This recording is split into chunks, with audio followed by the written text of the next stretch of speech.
4 मई को पीर बंगाली मैदान के ऊपर वक्फ बोर्ड का जो अमेंडमेंट कानून जो लाया गया है उसके खिलाफ एक बहुत बड़ा जलसा आम हो रहा है, जिसमें कि नेशनल लेवल से स्पीकर्स आ रहे हैं, जिसमें सभी कम्युनिटी के लोग रिप्रेजेंट कर रहे हैं। तो मैं गुलबर्गा की पूरे डिस्ट्रिक्ट की आवाम से ये अनुरोध करता हूं कि वो भारी तादाद में आकर इस जलसे को कामयाब बनाए और सरकार के कानों तक ये आवाज पहुंचे कि हम इस बिल के मजम्मत करते हैं और इस बिल को वापस लिया जाए, क्योंकि एक कम्युनिटी को टारगेट कर पूरा मतलब कि उसका वजूद ही खत्म करने की नाकाम कोशिश की जा रही है। किसी की पैरों के नीचे से अगर उसकी जमीन छीन ली जाए तो उसकी क्या हाल होती है, यही हाल गवर्नमेंट मुस्लिम समुदाय का करना चाह रही है। तो हम सरकार से भी मीडिया के माध्यम से और इस जलसे के माध्यम से, जो कि पूरे हिंदुस्तान में इसका विरोध हो रहा है, यही अपील करना चाहते हैं कि कृपया यह कानून को वापस लीजिए और भारत की जो एकता है, जो हिंदू मुस्लिम सिख ईसाई आपस में जो एक एकता है, कौमी एकता है, उसको मजबूती दें, ना कि उसको बिगाड़ें। क्योंकि अगर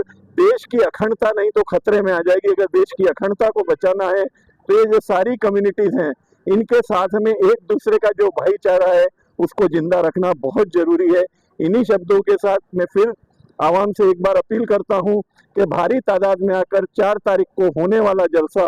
जो कि वक्फ बोर्ड के खिलाफ है उसको कामयाब करें और इस सरकार को मजबूर करें कि वह कानून वापस ले। जय हिंद, जय कर्नाटक।